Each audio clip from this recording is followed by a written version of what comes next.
Bien, en esta lección vamos a ver algunos conceptos relevantes sobre teoría de ecuaciones diferenciales que van a ser necesarios para enfrentarnos a la resolución de la ecuación del oscilador armónico amortiguado que hemos escrito en la lección anterior. Entonces vamos a considerar una ecuación diferencial ordinaria lineal de coeficientes constantes y homogénea, una EDOLCCH, ¿verdad? Genérica, de la forma, no tiene por qué ser de segundo orden, vamos a considerar una ecuación de la forma genérica siguiente: a sub n por la derivada enésima de la x con respecto al tiempo más a sub n menos 1 por la derivada n menos 1 de la x con respecto al tiempo, y así sucesivamente hasta llegar a sub 1 por la derivada primera de la x con respecto al tiempo más a sub 0 por x igual a 0. Bien, el primer teorema que vamos a enunciar, que vamos a llamar teorema 1, dice lo siguiente: sea P de S un polinomio en la variable S formado por a sub n por s a la n más a sub n menos 1 por s a la n menos 1 y así sucesivamente más a sub 1 por s y más a sub 0. Es decir, un polinomio cuyos coeficientes son los mismos coeficientes que la EDOLCCH que estamos considerando. Bien, entonces si construimos ese polinomio y resulta que s igual a sigma es una raíz del polinomio p de s, entonces resulta que la función x de t igual a la exponencial de sigma t es solución de la EDOLCCH. Vamos a demostrar este teorema. La demostración es muy sencilla y es simplemente tomando este valor de la x y sustituyéndolo en la EDOLCCH, teniendo en cuenta que la derivada de la función e elevado a la sigma t con respecto al tiempo es igual a sigma por e elevado a la sigma t, la derivada segunda de esta función es igual a sigma cuadrado por e elevado a la sigma t, y así en general la derivada késima de e elevado a la sigma t con respecto al tiempo es igual a sigma elevado a la k por e elevado a la sigma t, es decir, es proporcional a la propia función, y el factor de proporcionalidad es la potencia késima de la raíz sigma. Entonces, si sustituimos en la EDOLCCH cada uno de los valores de x y sus derivadas, lo que tenemos es que a sub n por sigma elevado a la n por e elevado a la sigma t más a sub n menos 1 por sigma elevado a la n menos 1 por e elevado a la sigma t, y así sucesivamente hasta más a sub 1 por sigma por e elevado a la sigma t más a sub 0 por e elevado a la sigma t.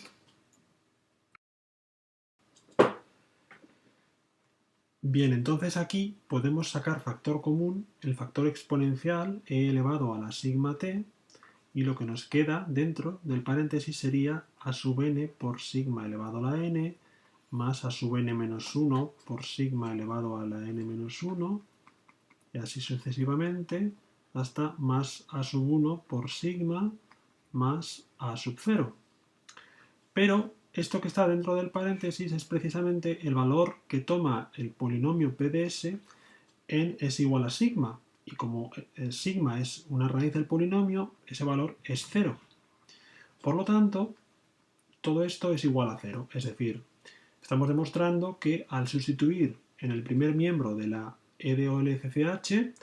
resulta que sale 0 y por lo tanto se satisface la ecuación, lo cual demuestra el enunciado del teorema. Y el segundo teorema que vamos a enunciar, el que vamos a llamar teorema 2, dice lo siguiente: si x sub 1 de t y x sub 2 de t son soluciones de la EDOLCCH, Entonces, toda combinación lineal c sub 1 por x sub 1 de t más c sub 2 por x sub 2 de t, con c1 y c2 constantes,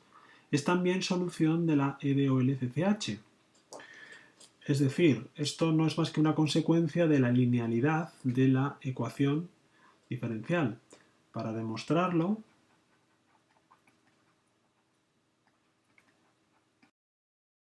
simplemente vamos a tomar x de t como esa combinación lineal, c sub 1 por x sub 1 de t más c sub 2 por x sub 2 de t, y vamos a sustituir en el primer miembro de la EDOLCCH. Entonces, sustituyendo, lo que tenemos es a sub n por la derivada enésima con respecto al tiempo de c sub 1x1 más c sub 2x2 más a sub n-1 por la derivada n-1 de c sub 1x1 más c sub 2x2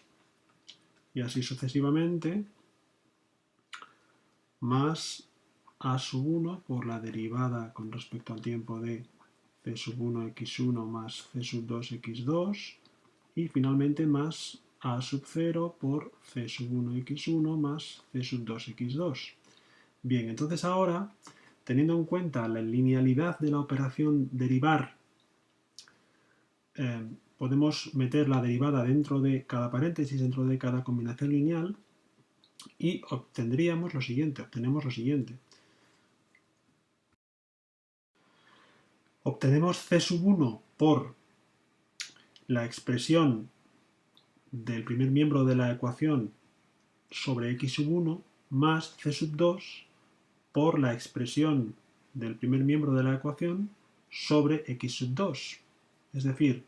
simplemente hemos reordenado la ecuación mediante la propiedad de linealidad de la operación derivación y llegamos a esta expresión. Entonces, claro, como cada uno de estos paréntesis es 0, porque hemos dicho que x sub 1 y x sub 2 por hipótesis satisfacen la ecuación diferencial por separado, pues entonces tenemos c sub 1 por 0 más c sub 2 por 0, que es igual todo ello a 0. Es decir, hemos demostrado que la combinación lineal c sub 1x1 más c sub 2x2 es también solución de la EDOLCCH. Bien, entonces los dos teoremas que acabamos de ver nos ofrecen un camino, un método para tratar de resolver el problema que tenemos entre manos, formado por la ecuación diferencial del oscilador armónico amortiguado y las dos condiciones iniciales. Y ese método consistirá en primer lugar, considerar el polinomio s cuadrado más b partido m s más k partido por m y calcular sus raíces, es decir, solucionar la ecuación de segundo grado que tenemos aquí. Y esas dos raíces serán, vamos a llamarlas sigma 1 y sigma 2. Siempre habrá dos raíces, como sabemos, por ser un polinomio de segundo grado. Y el segundo paso consistirá en construir la función a sub 1 por e elevado a la sigma 1t más a sub 2 por e elevado a la sigma sub 2t, y esta función será la solución que buscamos del problema. Tendrá dos constantes a sub 1 y a sub 2 que son indeterminadas, que son constantes de integración, y que podremos determinar con las dos condiciones iniciales del problema, que nos darán dos ecuaciones para las dos incógnitas. Entonces, este programa de resolución parece bastante consistente, parece buena idea, y vamos a ponerlo en práctica. Entonces, primero hallamos las raíces de este polinomio asociado a la ecuación. Y tenemos que, usando la fórmula de la ecuación de segundo grado, obtenemos estas dos soluciones para las raíces del polinomio. Entonces aquí tenemos que hacer una discusión en función de el signo del discriminante de la ecuación, es decir, de lo que está dentro de la raíz, del radicando de este término. Porque puede haber tres casos. Este término, que voy a llamar delta, que es el discriminante, que viene dado por b partido de 2m al cuadrado menos k partido m, puede ser un número positivo, en cuyo caso tenemos dos raíces reales diferentes. Puede ser igual a 0, en cuyo caso tendríamos una raíz real doble. Y puede ser que salga negativo si k partido de m es mayor que b partido de 2m al cuadrado. En este caso tendríamos dos raíces complejas conjugadas. ¿De acuerdo? Entonces, claro, en el primer caso no va a haber ningún problema. Podemos aplicar este método que hemos esbozado sin ninguna dificultad porque no va a haber ningún problema. Son funciones totalmente normales y podemos aplicar este método para resolver nuestro problema. En el segundo caso, la cosa ya se complica un poco porque tenemos solamente una raíz real que es doble, pero que solamente nos permite escribir una función exponencial de las dos que habíamos previsto, con lo cual solo tendremos una constante de integración por este método. Entonces aquí parece que vamos a tener que discurrir un poco más. Veremos en el siguiente vídeo qué es lo que vamos a hacer. Y en el tercer caso tenemos dos raíces complejas conjugadas que nos darán dos funciones exponenciales complejas y bueno, es algo que quizá no habíamos previsto en este esquema de solución porque en un principio tenemos que entender qué sentido físico puede tener el usar funciones complejas para la solución de un problema. Todo esto lo vamos a ver en los vídeos que van a venir a continuación. De momento este vídeo lo dejamos aquí y así dejamos planteado toda la problemática que vamos a ver detenidamente en los siguientes vídeos y en los que vamos a ir viendo los diferentes tipos de solución que tiene nuestro problema.